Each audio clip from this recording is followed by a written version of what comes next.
Hello, Namaste, Tashidalik. This is me, Yangchen Pema, and you are watching radio coming 88.8 FM Himalaya की सांस अरुणाचल की आवाज।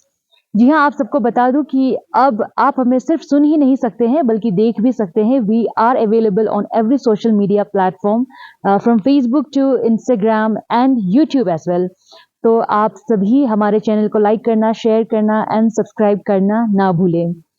तो आज रेडियो कामिंग की तरफ से हम आए हुए हैं GRL अपर गोंडपा मोनेस्ट्री इन बॉम्दिला, और यहाँ के जितने भी मंक्स हैं उनसे हम बात करेंगे एंड इस मोनेस्ट्री के एस्टेब्लिशमेंट के बारे में जानेंगे एंड ऑल्सो हम हमारी जो बुद्धिस्ट कल्चर है उसके बारे में भी बहुत कुछ जानेंगे। तो चलिए, stay tuned, keep watching and keep listening radio coming 88.8 FM.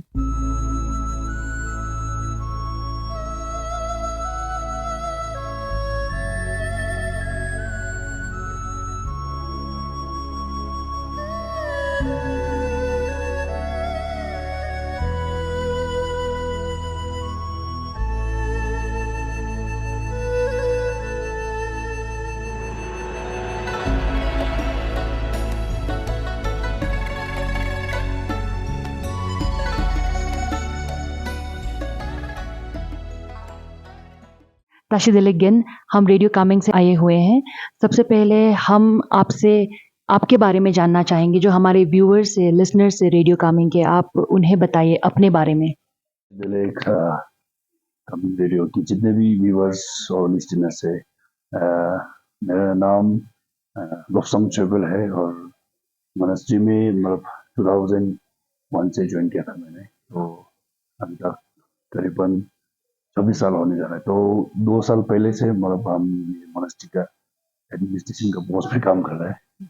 तो उतना कहेंगे क्योंकि बहुत लोग को मतलब समय का बहुत प्रॉब्लम होता है। जी केन, और आप हमें थोड़ा इसके बारे में बताइए, यहाँ पे जो स्टेच्यूज रखे हुए हैं, यहाँ के जो रिचुअल्स होते हैं, GRL मोनेस्ट्री के सेरेमनीज जो होते हैं, उनके बारे में बताइए हमें। पहले मैं अपना मतलब गुरु जो चावे लामा है सोनारिमचे बारे में वो थोड़ा बता देंगे, क्योंकि सोनारिमचे नहीं होते तो हमारे बीच जो आज का व्यूवर्स है, आप सर और मैडम है, आप लोग से भी मैं मुलाकात नहीं कर पाऊंगा।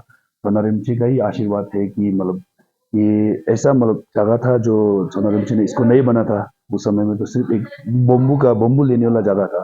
तो वो 1967 के आगे की बात है, जब सोनारिमचे 12 सोनारिमचे था।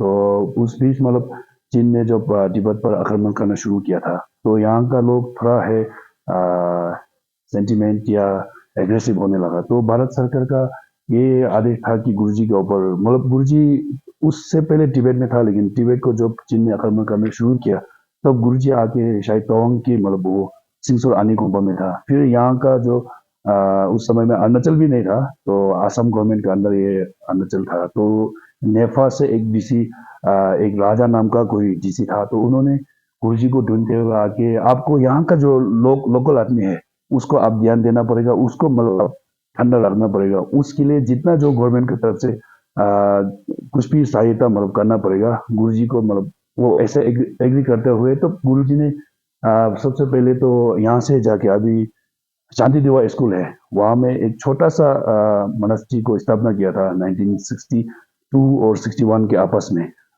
उस समय में तो उसको स्थापना करके फिर गुरुजी 1960 से उसका बीच में भी गुरुजी ध्यान भी हो गया। तो 1967 को वापस गुरुजी आया, तो गुरुजी ने फिर सबसे पहले मतलब गोरजम छोटन से लेके तवांग में आपको गोरजम छोटन देखने मिलेगा।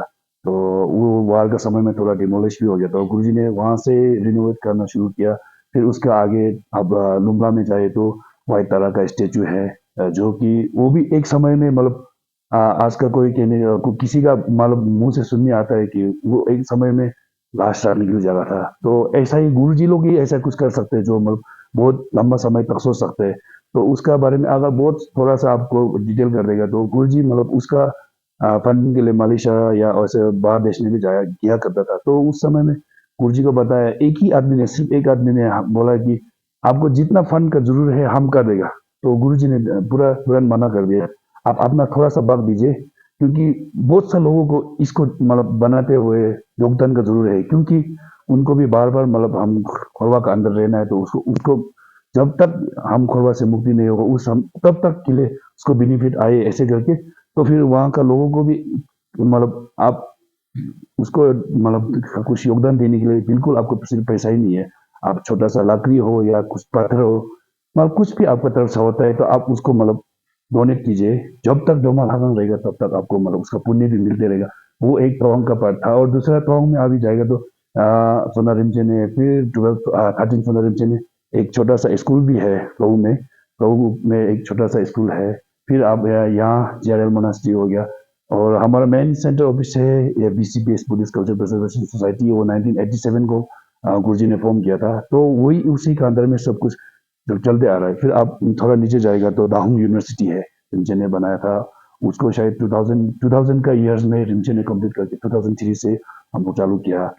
ऐसा है। तो अभी लास्ट में जाके ये मोनास्ट्री आता है। तो मोनास्ट्री को 1997 में परमपन दलाई लामा जी ने आके इसको इनॉग्रेशन किया था। उसके पहले भी हमारे यहाँ था, लेकिन जैसे कि आज जैसे आपने अभी देखा है डिबेट कर रहा है, तो आफ्टरनून को 2:30 से फिर यहाँ में डिबेट क्लास अलग से भी होगा। अभी जो था क्लास 10 पास किया वाला हम लोग है। तो उसके बाद ये हम लोग ने 2006 को मोनास्टिक फिर स्कूल को है उस समय 2097 तक मोंक्स था, लेकिन जो तिब्बत से आया हुआ था वो बड़ा बड़ा गेन लोग थे। इसके बाद 2006 से फिर हम लोग नीचे से वर्शिप करके फिर ये स्कूल अभी आपको दिखाएगा, ये स्कूल चालू किया।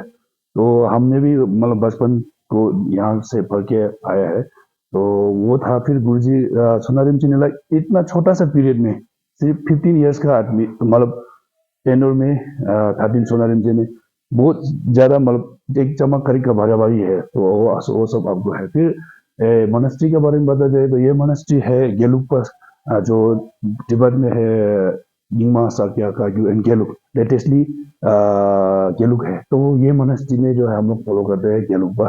तो और सोनारिम से जो है विनाया का मास्टर ऑफ विनाया फर्स्ट सोनारिम जी का नाम था जो है शेरफ सांगबो।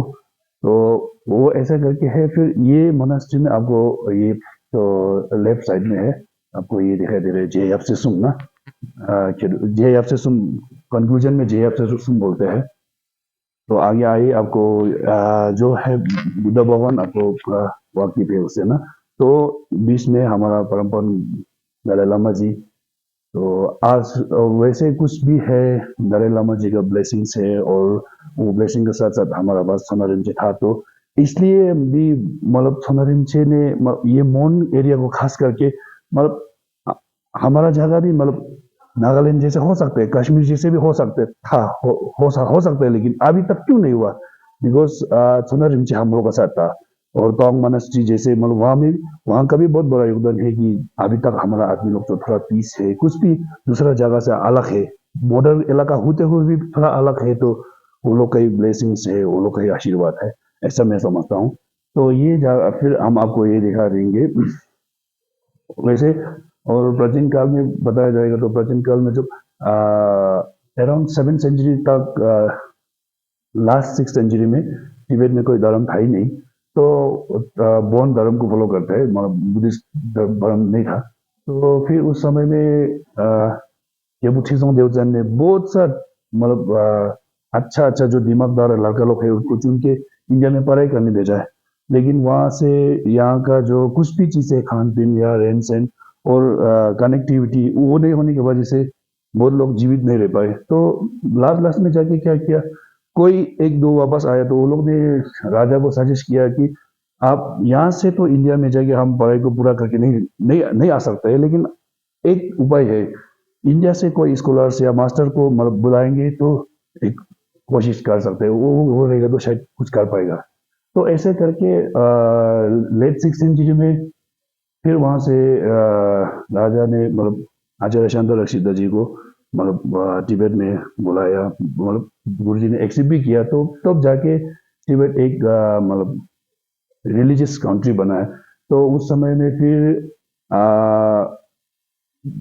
थ्रू द पीसफुल वे तिब्बत को फिर वहाँ में अलग अलग लोकल डाइटिस कुछ था, वो कुछ ऑब्स्टिकल्स को आचार्य शांता रक्षिता जी का जो आचार्य शांता रक्षिता जो है, फिर वो रातफुल में कभी नहीं किया था, तो पूरा बाय द पीस नहीं ना। तो उस समय में फिर कुछ चीज को फिर हम लोग रातफुल भी करना पड़ता है। तो उसमें फिर गुरु पद्मा संभा जी है, गुरु पद्मा संभा जी को भी बुला के तब जाके तिब्बत एक the late 7th century is a completely like a Buddhism country, and because of these three masters and these three king and abbot, and the one is Lopon Rinpoche, of course, because of these three precious gurus, we can meet each other, and now today why we become Buddhists because of these three like precious gurus and masters.